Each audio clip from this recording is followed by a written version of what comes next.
At 14:30 hours in a muddy ditch somewhere in eastern Ukraine, a pair of hands caked in dirt and grease powered up a Shark D reconnaissance drone.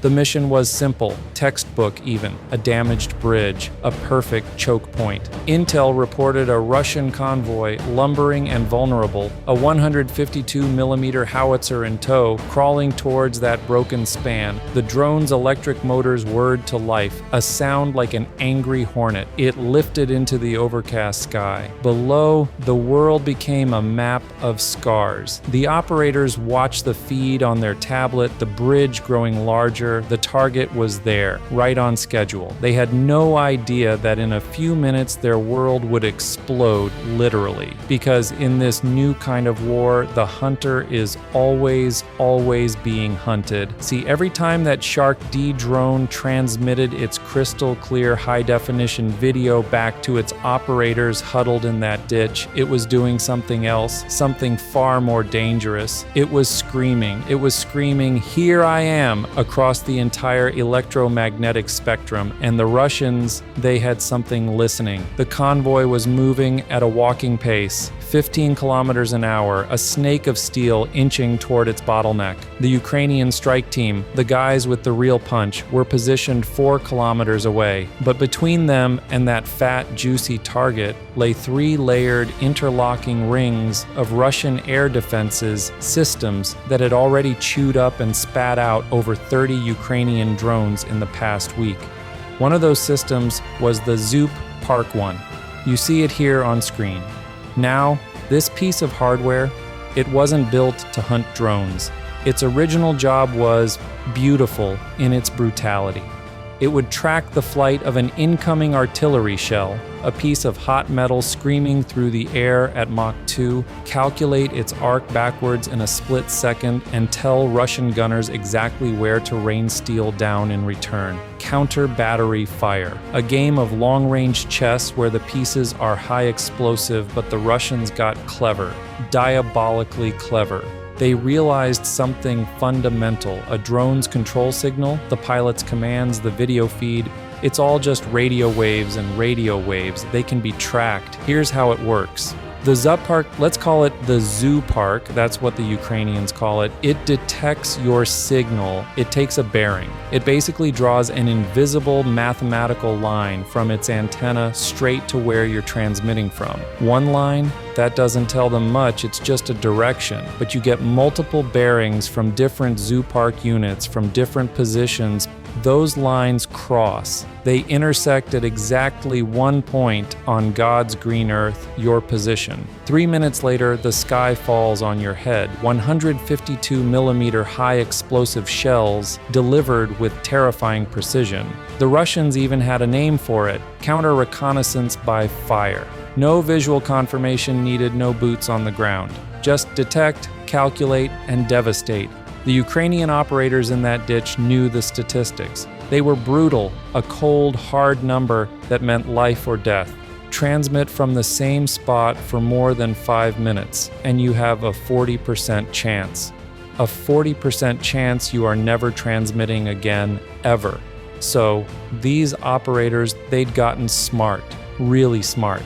They were frequency hopping across 128 different channels every single second, a digital dance, never staying on one frequency long enough for the Zoo Park's electronic fingers to get a grip.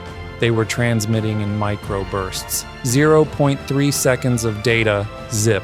Then radio silence for 30 agonizing seconds, just enough to maintain control, not long enough to be found. But then, things got worse. A new alert flashed on their screen. Thermal sensors picked up a Russian Orlan 10 reconnaissance drone. It was hunting them. This wasn't random. This meant the Russian suspected operators were nearby, and they'd launched their own hunter-killer bird. That Orlan's thermal camera could spot the heat signature of a human body from 2 kilometers away. From its altitude, it was looking straight into their ditch. They had to make a choice, a gut-wrenching, no-win choice. Keep eyes on the target, guide the strike, but risk being spotted and turned into pink mist by an artillery barrage, or hide, go dark. slip under their thermal blankets, and go completely blind, letting the convoy proceed unobserved. They chose to hide. But before they vanished from the electronic world, they had to alert the strike team 4 clicks away. Standard procedure would be a direct radio handoff. Transmit the coordinates, the vectors, the timing, a long, data-rich transmission, but that would be suicide. It would mean both teams, the eyes and the fist, transmitting at once, doubling their electromagnetic signature. They might as well have painted a giant glowing arrow on both of their positions. Instead, they did something ingenious. The Shark D drone, still circling high above, unseen, dropped what they call a digital breadcrumb. One single, tiny encrypted data packet on 433 megahertz. A frequency the Russians had largely ignored, a quiet back alley in the radio spectrum they weren't monitoring for drone control inside that packet. GPS coordinates, convoy speed, wind conditions, the optimal attack vector, everything the strike team needed to know. Total transmission time, 0.3 seconds, too brief to triangulate, too encrypted to decode, on the wrong frequency to even notice. It was a Hail Mary pass thrown into a hurricane. The strike team got the packet, the breadcrumb was received, the clock was ticking. The convoy was halfway to the bridge, moving at a walking speed through a graveyard of twisted metal and broken concrete. They had maybe 10 minutes before it cleared the choke point and vanished into the wider road network. The FPV operator powered up his drone 1445 hours. A 7-inch carbon fiber frame, a lethal dart, on its nose a 2-kilogram shaped charge capable of turning a truck into a fireball. The battery showed 16.8 volts, enough juice for 7 minutes of flight. The target was only 4 minutes away. Should be easy, right? Wrong. See, the Russians had learned another brutal lesson of drone warfare. You don't always need to shoot them down. That's hard. You just need to cut the string. The connection between the pilot and his bird. No connection, no control. No control, the drone either crashes harmlessly into the dirt or its failsafe kicks in and it flies back to where it came from. Mission failed. The first 2 kilometers were smooth. The Ukrainian FPV drone was skimming along at a mere 3 meters altitude, a ghost, using every tree line, every skeleton of a demolished building for cover. The video feed coming back to the operator's goggles was crystal clear, 1080p at 60 frames per second. It felt like a video game. Then, at exactly 2 kilometers from the target, the image started to break up static lines, like digital scars tore across the screen. The frame rate plummeted 60, 30, 15 frames per second. The Russian Repellent 1 mobile jammer had just woken up. Let me tell you about this jammer. Imagine a microwave oven with the door kicked open. Except instead of heating your lunch, it's cooking every single drone control frequency within a 500-meter radius. It's blasting 400 watts of pure, undiluted electromagnetic chaos across the spectrum. At 2 kilometers, the jamming signal was still 25 watts per square meter, the drone's own transmitter. 25 milliwatts. That's not a fight. That's like trying to whisper a secret into the heart of a hurricane. The operator's fingers flew. He switched frequencies, dropping down to that backup 433 megahertz band. For a moment, some signal came back. It was grainy, delayed, like watching a flip phone video from 2005, maybe 10 frames per second. But it was something. It was a lifeline. At 1.5 kilometers, even that backup frequency started dying. The Russians weren't using just one jammer. They had layers. The Repellent on the vehicle, portable jammers in the trenches every 200 meters, and somewhere behind their lines, probably a Pole 21 area denial system. 3 different systems, overlapping coverage, different frequencies. It was an electronic black hole designed to swallow drones whole. But unlike a real black hole, the Ukrainians had one last desperate way out. The drone had an AI module, a tiny brain trained on 10,000 hours of combat footage. It could recognize vehicles, lock onto them, and guide itself to impact autonomously, but, and this is a massive but, it needed to see the target clearly for at least 2 full seconds to get a lock, and its lock-on range was only 400 meters. Let that sink in. The drone had to fly another 1,100 meters, over half a mile, through that electronic storm, completely blind, just to get a chance at acquiring the target. The operator did the math in his head. Last known position plus convoy speed times elapsed time, the truck should be right at the bridge's center. He switched to dead reckoning. No video, no eyes, just instrument data. Compass bearing 073 degrees, altitude 3 meters, speed 45 kilometers per hour, slowed down to save precious battery while flying blind. He was flying on faith and physics. Then, at 3.2 kilometers, something miraculous happened.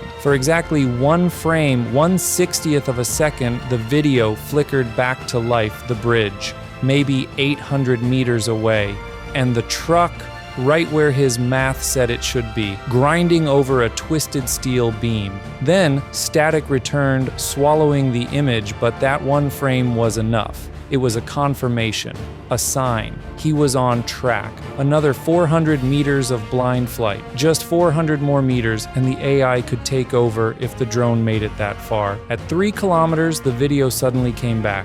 Crystal clear. For a few seconds at a time, the jamming had a gap. Maybe the Repellent was rotating its antenna array. Maybe there was interference from the bridge's massive metal structure. It didn't matter. What mattered was what the operator saw in those 2 seconds of clarity: a Russian interceptor drone. 20 meters up, already in a dive, the Russian interceptor was already in its death plunge when the Ukrainian operator spotted it 20 meters altitude, coming down at a 45-degree angle, like a falcon after a pigeon. Basic physics said this was going to hurt. Both drones were basically identical 7-inch frames, 4 motors, top speed around 140 kilometers per hour. But physics gave the interceptor every advantage. Height equals potential energy. Energy equals options. And the Russian pilot had all the options. Here's the problem with drone-on-drone combat. It happens fast, ridiculously fast. Combined closing speed 280 kilometers per hour, that's 78 meters every second. At 300 meters separation, impact in less than 4 seconds. The Ukrainian operator had that long, 4 seconds, to figure something out or lose everything. The Russian interceptor had another advantage. No warhead. The Ukrainian drone was hauling 2 kilos of shaped charge. In a dogfight, that's like trying to win a boxing match with a backpack full of rocks. Every maneuver costs more energy, takes longer to execute, saps more battery. The Ukrainian FPV broke hard left, a maximum bank angle. The carbon fiber frame groaned under 5 Gs of force. The motors screamed at different speeds, left side at 40%, right side at a shrieking maximum. The turn radius at 140 kilometers per hour was about 89 meters. The Russian interceptor overshot. It had to circle back for another pass. Now it became a question of energy management. A deadly ballet of battery life. Every aggressive maneuver cost power. Hard turns drained the battery at triple the normal rate. The Ukrainians' drone voltage was already dropping 15.2, 14.8 in just 10 seconds of evasive action. At this rate, the battery would be toast before he even reached the target. The Russian operator changed tactics. Instead of chasing, he climbed higher and higher. More altitude meant more potential energy. He would dive again, using gravity to boost his speed beyond what his motors alone could achieve. The Ukrainian drone couldn't match that climb. Too heavy, battery already stressed, so the Ukrainian operator did something utterly unexpected. He cut the throttle.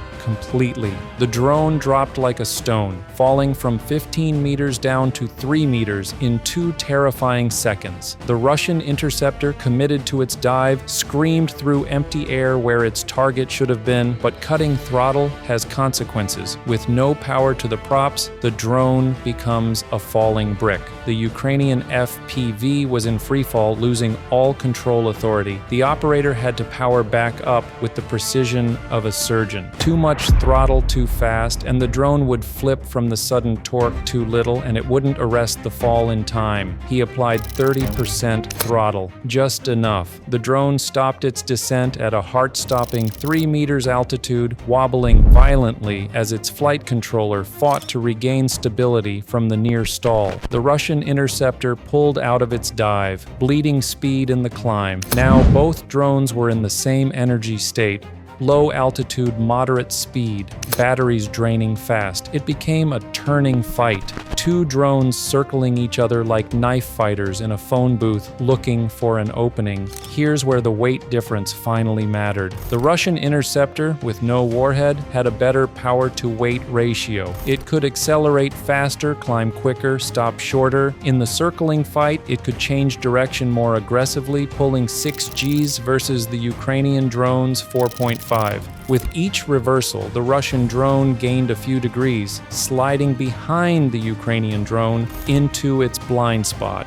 The Ukrainian operator had one move left, something they trained for but almost never used: a vertical reversal, full throttle. Straight up, the drone clawed its way into the sky at 10 meters per second, trading all its forward speed for altitude. The Russian interceptor tried to follow, but it didn't expect the next part. At the top of the climb, the Ukrainian drone was nearly stationary, hanging in the air for just a moment, weightless. The operator cut throttle again and applied full yaw. The drone spun 180 degrees in less than a second. Its nose was now pointing straight down at the climbing Russian interceptor. They were on a head-on collision course the Russian operator committed. This was his mission. He flew straight on, but at the very last second, the Ukrainian operator rolled hard right while maintaining his dive. The Russian interceptor, locked onto its collision course, couldn't adjust fast enough. It passed through empty air just meters from where the Ukrainian drone had been.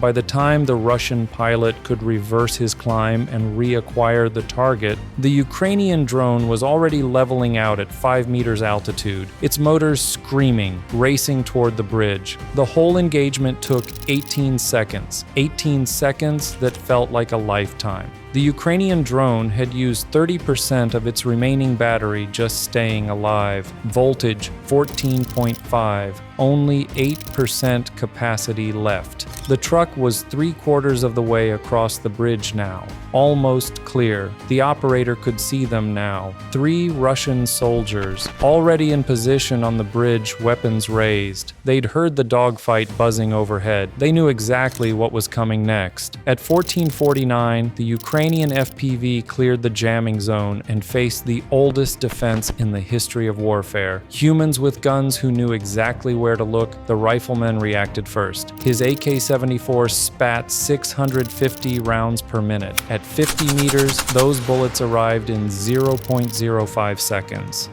Basically instant. He fired in short, controlled bursts, leading the drone like a duck hunter leads his target, one round connected. The 5.45mm bullet punched through the carbon fiber frame and severed the power leads to the rear left motor. Instantly, the drone lurched sideways. The flight controller, a tiny computer making 8,000 decisions per second, frantically tried to compensate. 3 motors instead of 4 meant 25% less thrust. The drone started drifting left no matter what the operator did. At 35 meters, the first shotgunner was ready. A Saiga 12 loaded with buckshot 65 lead pellets that would spread into a 15-meter wide cloud of death by the time they reached 30 meters. The drone was moving at 140 kilometers per hour. It would cross that cloud in less than half a second. The shotgun boomed. Probability took over. Most pellets missed, but 2 didn't. One destroyed the right front motor completely. Another punched a hole in the battery casing. Voltage immediately started plummeting. 14.5, 13.8, 13.2 in 2 seconds. Now the drone was on its last leg, 2 motors left out of 4, speed down to 80 kilometers per hour, altitude dropping. The AI, still trying to maintain target lock on the red outline of the truck, flickered as the algorithm struggled with the distorted, dying input. 20 meters out, the second shotgunner fired, but physics, for once, saved the drone. With 2 motors out, it had dropped 2 meters in altitude unexpectedly. The buckshot pattern passed harmlessly overhead. The soldier pumped another round, but the drone would be past him in half a second. 15 meters. The third soldier, positioned to protect the truck's cab, discovered his weapon couldn't depress enough.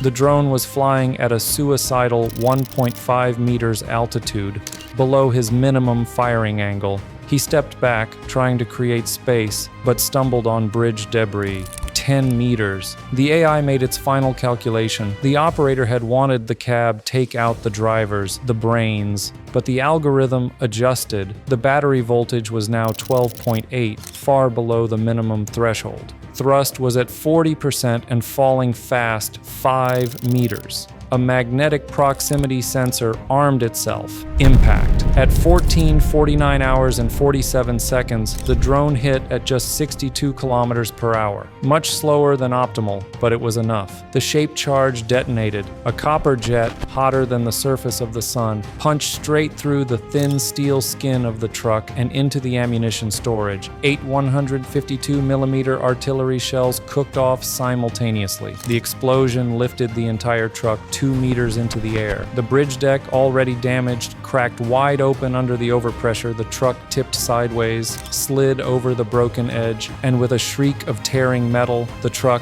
the howitzer, everything tumbled into the river below. The Shark D reconnaissance drone, still circling silently at altitude, recorded everything in high definition.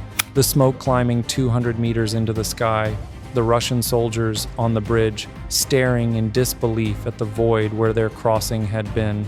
The nearest alternate bridge was 15 kilometers away. That convoy wasn't going anywhere. This is the new reality of warfare. It's not just about soldiers and tanks. It's a silent, invisible war fought in the code, in the frequencies, in the static. Every moment is watched. Every transmission is a risk. And somewhere there is always an operator in a muddy ditch with a 7-inch carbon fiber drone waiting for their moment. All right, folks, that was an intense one. The sheer amount of technology and quick thinking on both sides is staggering.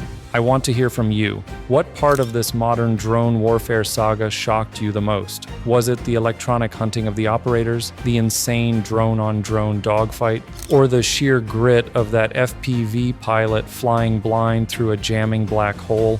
Let me know your thoughts down in the comments. And tell me, what topic do you want to deep dive on next? The AI systems guiding these drones, the jamming technology turning the skies into an electronic soup, the future of autonomous swarms? Let me know. Your input drives the content here. Like, subscribe, and I'll see you in the next one.